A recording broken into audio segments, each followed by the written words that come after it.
Today ends our final webinar in the series on literacy support for pre-K leaders.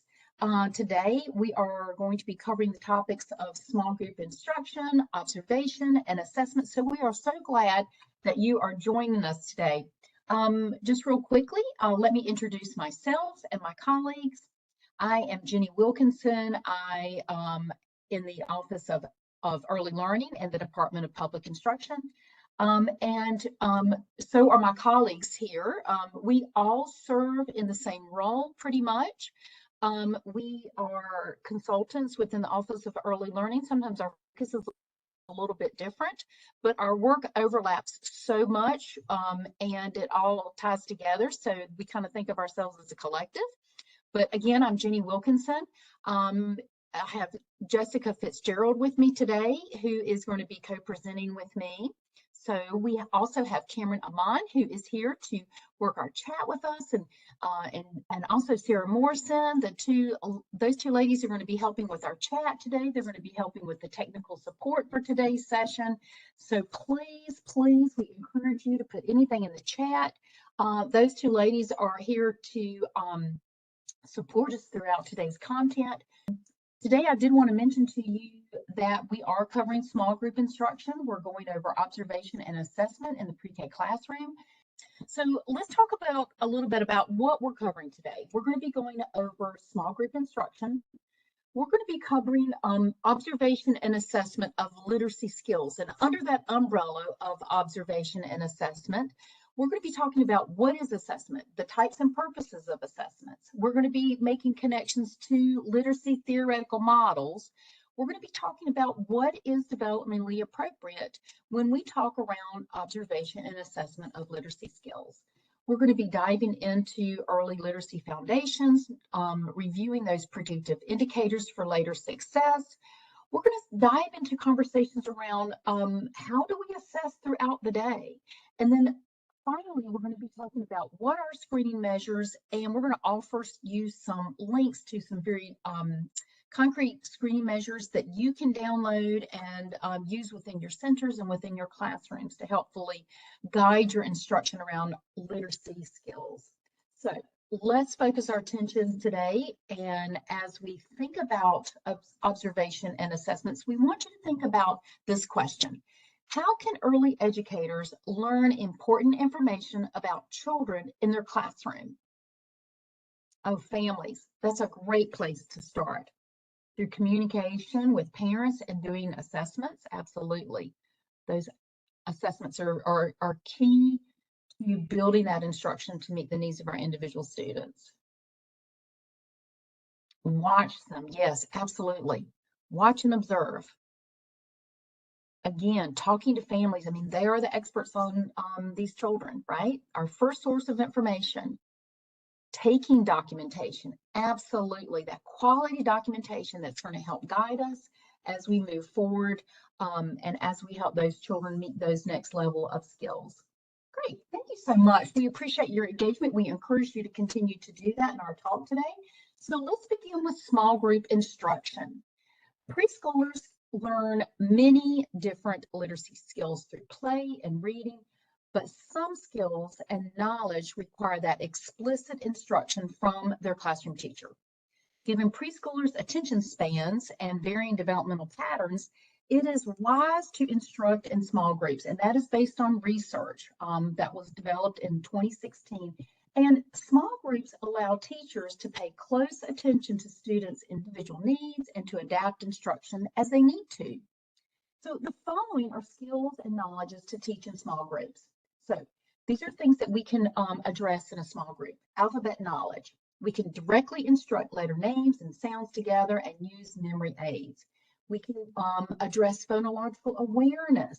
That is pairing with alphabetic instruction, and we're building in that phoneme manipulation tasks like identifying, blending, and segmenting. In small group instructions, we can address vocabulary, and that is directly instructing new words.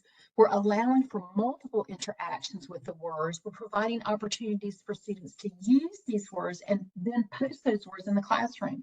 We can address all those things in a small group. We know that teachers can also instruct vocabulary through book reading by introducing 3 new words, describing them using student-friendly language, relating them to topics kids already know, and making them come alive through pictures and movements during book reading.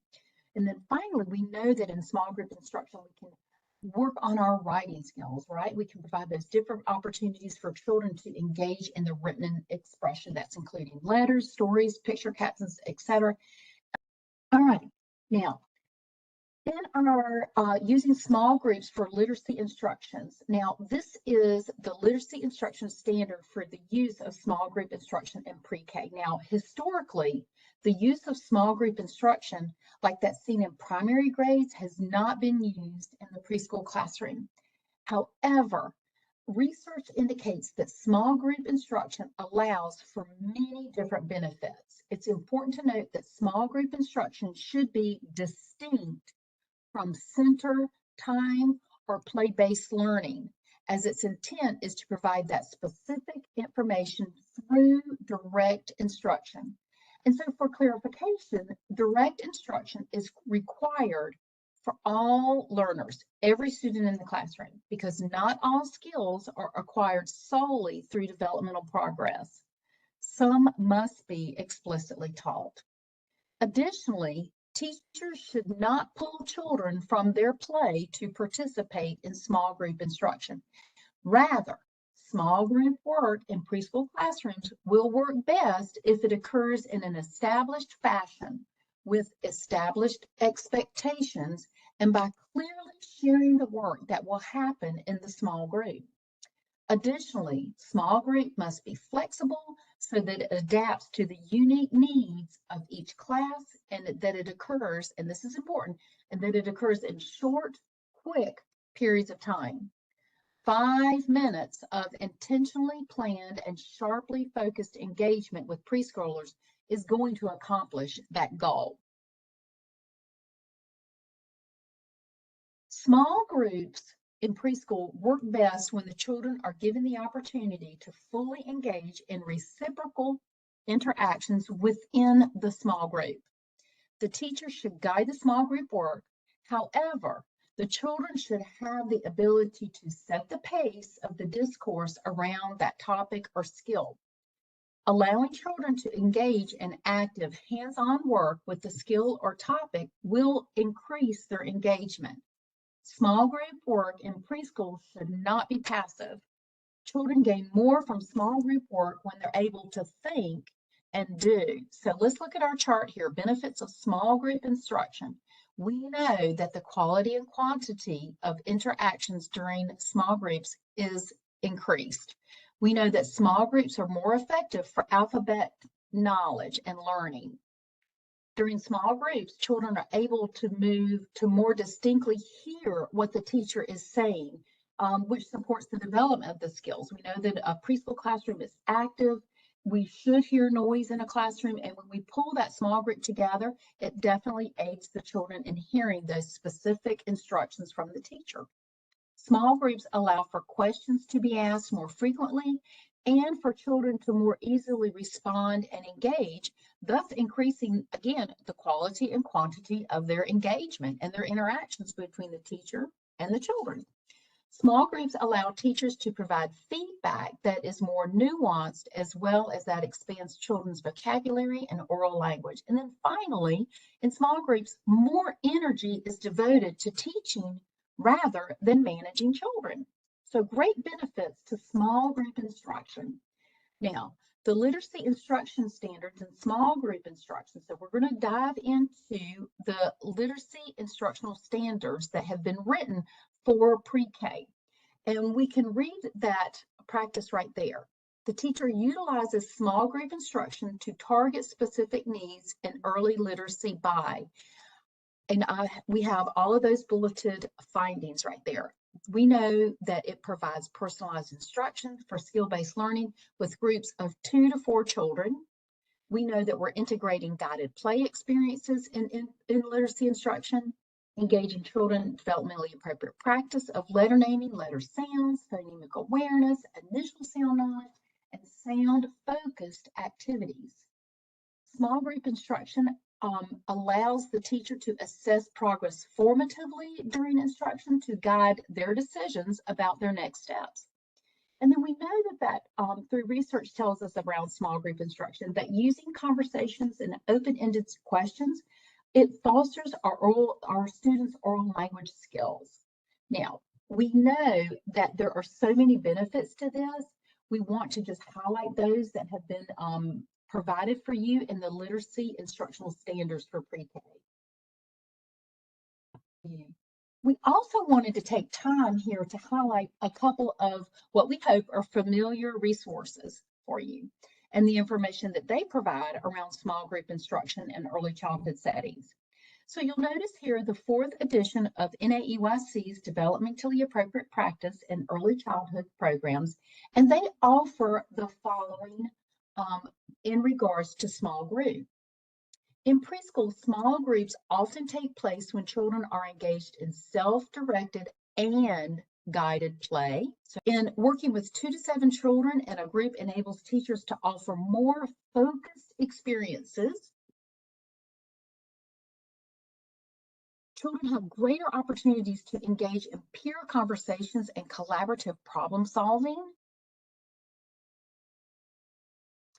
In small groups, teachers can provide support and challenges tailored to individual needs of the children.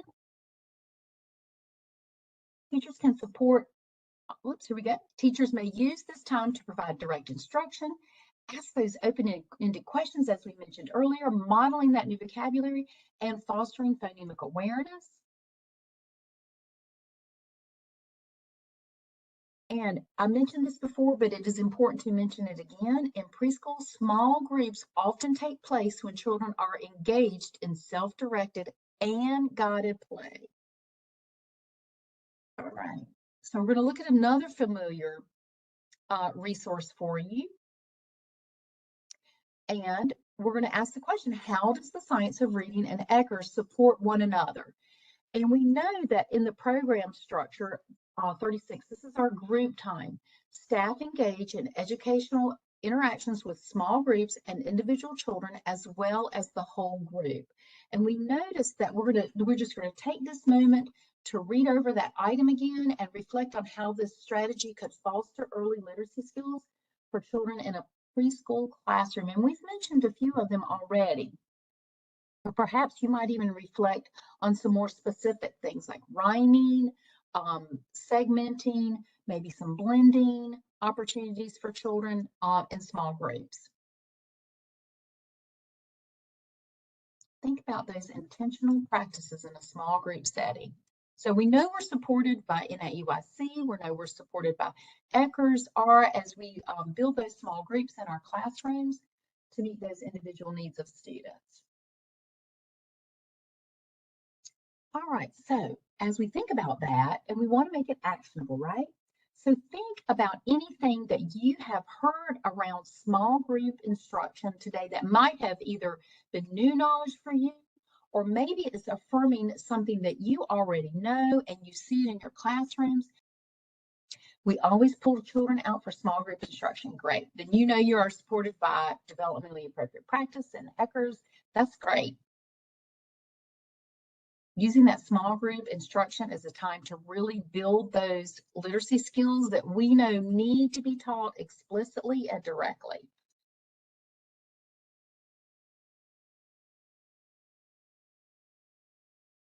It only takes 15 to 20 minutes to rotate through 3 groups. Build it into your schedules, right? That's what we talked about earlier, that short, quick burst of instruction. That's where the power is, right? Small group, good. Knowing how important it is. I am going to turn it over to Jessica, and she's just going to start diving into observation and assessment.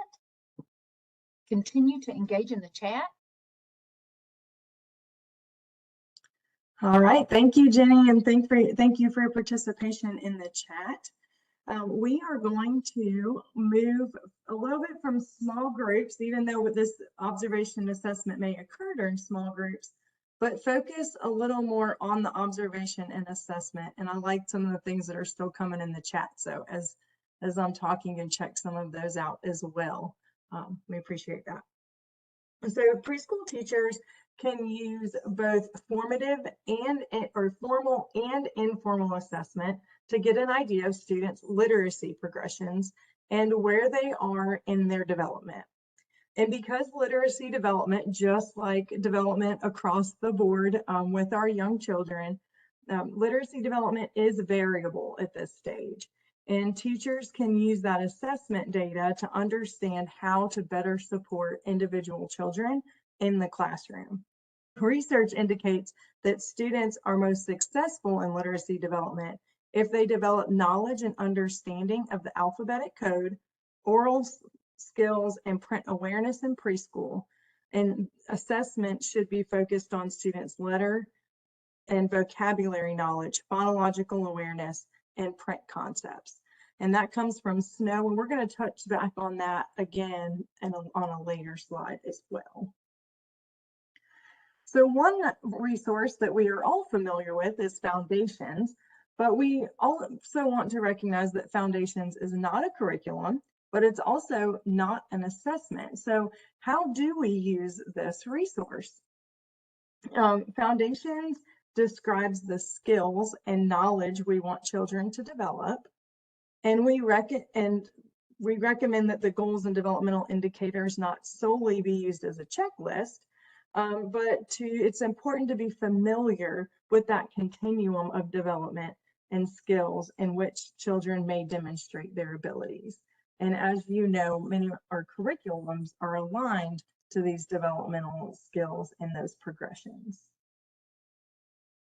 So Foundations is not a curriculum or an assessment. What is defined as a curriculum or an assessment? We're going to take our definitions from the National Association for the Education of Young Children. Curriculum it consists of the knowledge, skills, abilities, and understandings children are to acquire, and the plans for learning experiences through which gains will occur. On the other hand, assessment defines it's the process of gathering that information about the children in their development and their skills and abilities. And it's using several forms of evidence and then organizing that information and interpreting what we have. If you will take a moment to share an assessment that you either have used in the classroom, that you have observed teachers use in the classroom, or the center or school in which you work. Yeah, so teaching strategies. So this one could be a two-pronged answer. You may be using creative curriculum, so you have the curriculum piece, and if you're using GOLD, you may be using the assessment piece. We have a lot of teaching strategies, PALS, so an additional layer to assessment specifically for literacy. Yes, checklist, absolutely. That is a piece of form of assessment that we can use to guide instruction.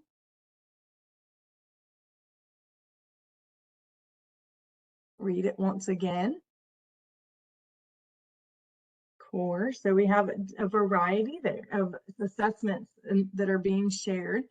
And from those assessments, you most likely know that the information we gather from assessments allow us to gather information about what children know and what they're able to do, where they are in their development, and it can help us as teachers and as leaders make informed decisions about for future instruction and changes that we may make to an environment in order to better support next steps in development.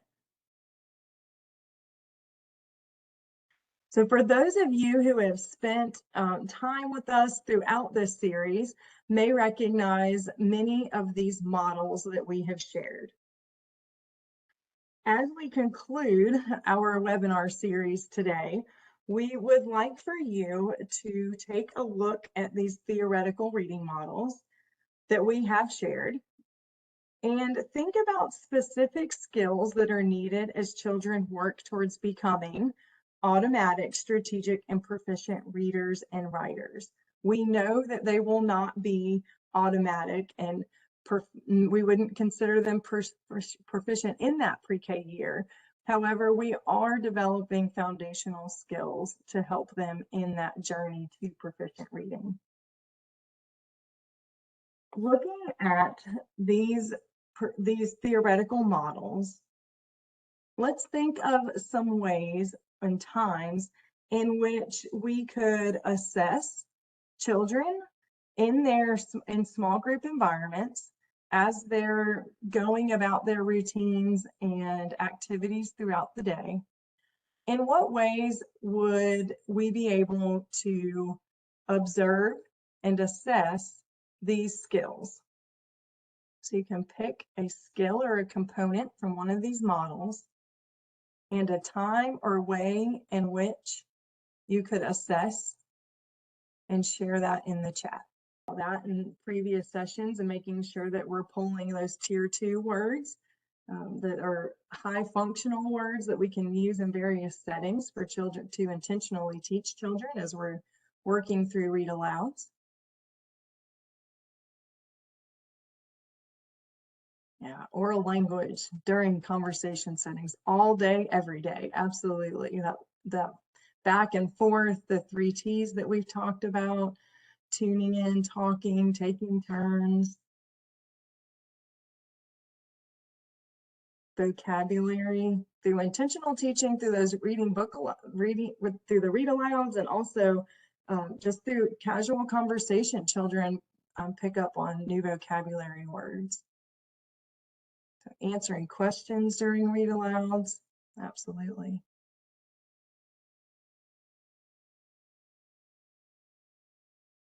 Yeah, children's journaling. If you look at the foundational writing skills, thinking of all of those letter formations, their handwriting, especially towards the end of the year, maybe even hitting that spelling, just those initial sounds, which would be decoding those words.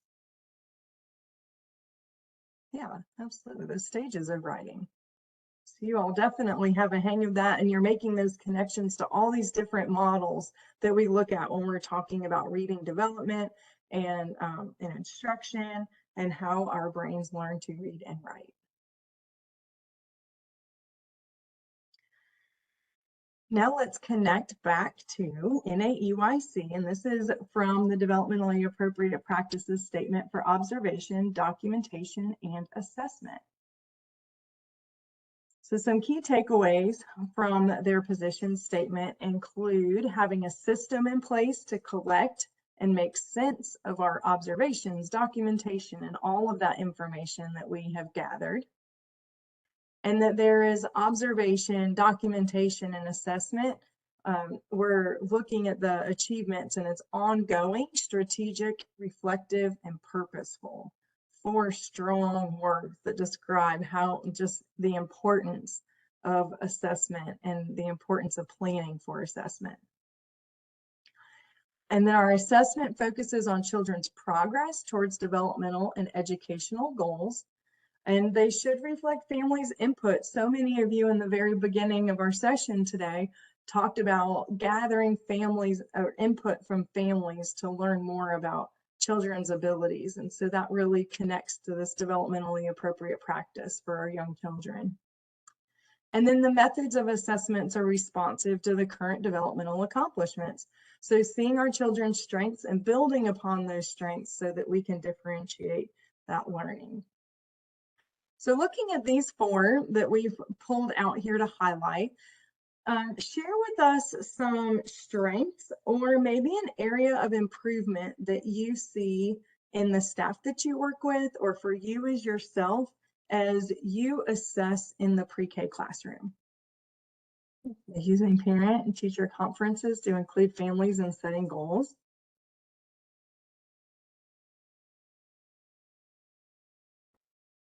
That's always something that is just something to be mindful of, whether that's an area of that's a strength for you to continue using it as a strength, or if it is an area that you want to improve upon to be more intentional about doing that.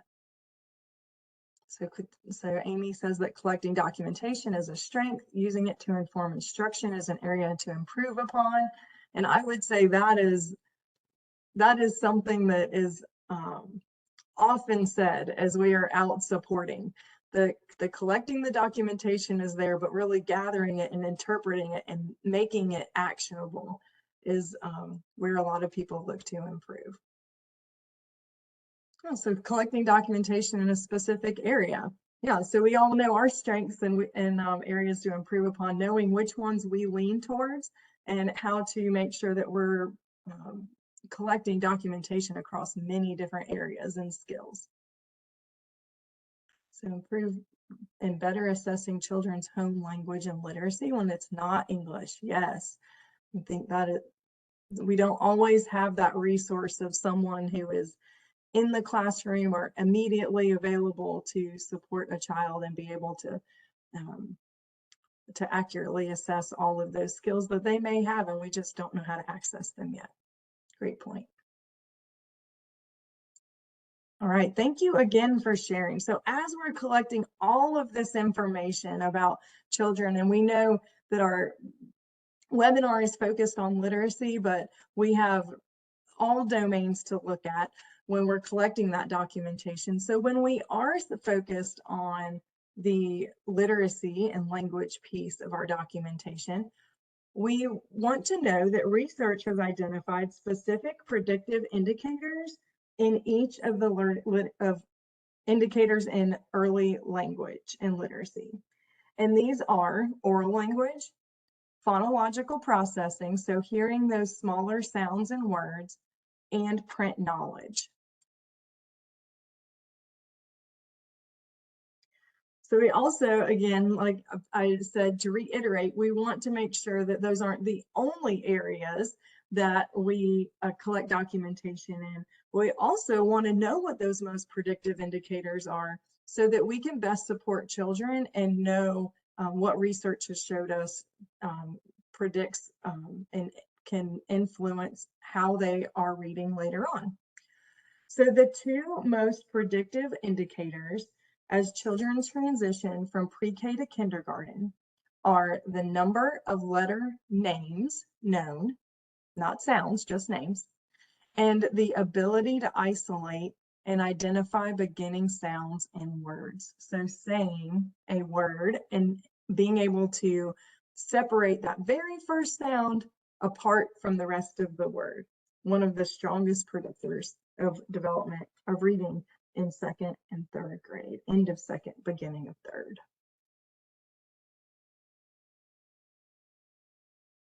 So what kind of assessments can we use in order to collect all this documentation about these predictive indicators and their development along progressions? I like to think of two different types of assessment, formative and summative. Both are very important to use, but they have different purposes. Formative assessment monitors learning as it's happening, and it takes place during learning, and it's ongoing daily. Whereas on the other side, you can see that summative assessment evaluates learning that has already happened. So we're getting that that bigger picture. This is what they are able to do. Often we see the summative at a specific time of year. So thinking of, a lot of you said teaching strategies that you're using. So thinking of checkpoint dates might be that summative piece after some learning has occurred. Formative assessments can be used by students and teachers.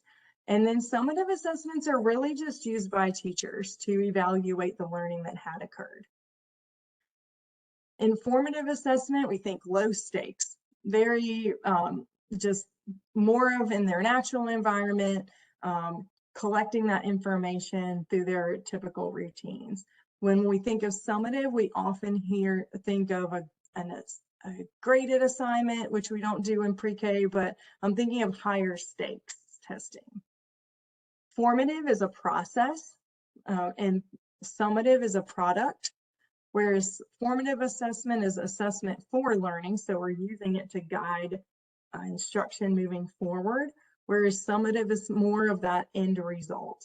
When we're talking big picture, that's how they kind of fit in to those buckets.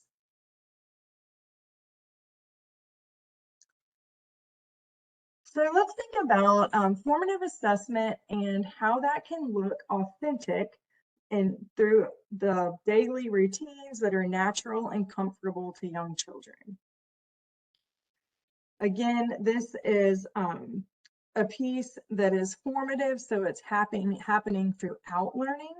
And we would like to share a resource with you that we have created to help you brainstorm ways in which teachers or you as a leader can walk through classrooms and plan for or observe literacy instruction paired with assessment. When are our opportunities to assess literacy and language development? So in our chat box, we will have a document that we've created, which will be the supporting age-appropriate development in the early literacy foundations. And there's also going to be a second link, and that's going to take you to the early literacy checklist, which is shared in the letters for early childhood educators. So if you don't have your manual with you, you'll have a resource in the chat box in a minute as well. We invite you to click on these two links, maybe have them up side by side if you can, and look through the first document there. Will have different times of the day, and it's kind of a brainstorming sheet. Where might you see pieces of literacy and language development that you could assess or support teachers in your center or school to assess during those times of day? And you'll see that at the top of that document, there's a little bit of an unpacking of those three areas that are most predictive of later reading ability: oral language, phonological awareness, and print knowledge. Those are unpacked at the top of that document, so you have a little bit of a reference as you're filling that out. So we talked about formative assessment and gathering that. Then we can also look at screening measures. So in the chat, we heard we saw that someone is using PALS. So that's one example. Screeners are used to identify children's general levels of learning.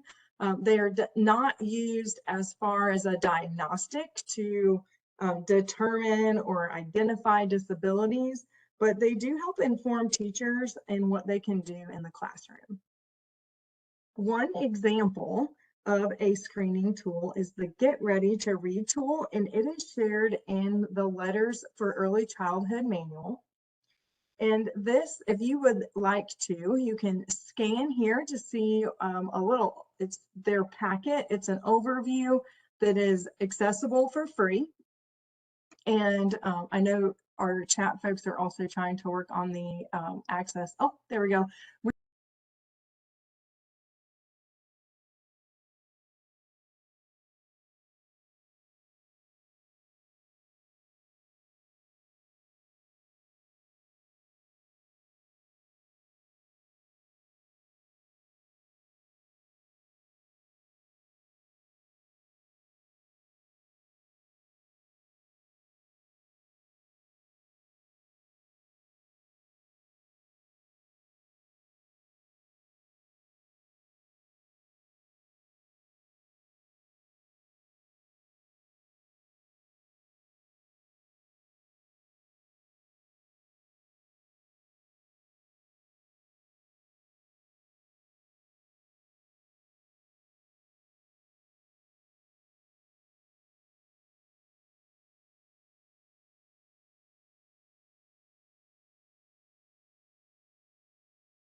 that she may need more support there as well.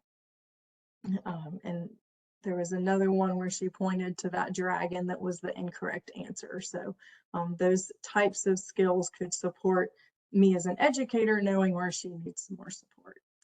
So again, that's the Get Ready to Read screening tool. Just one option that Letters shares with us that is an example of how we can support learning.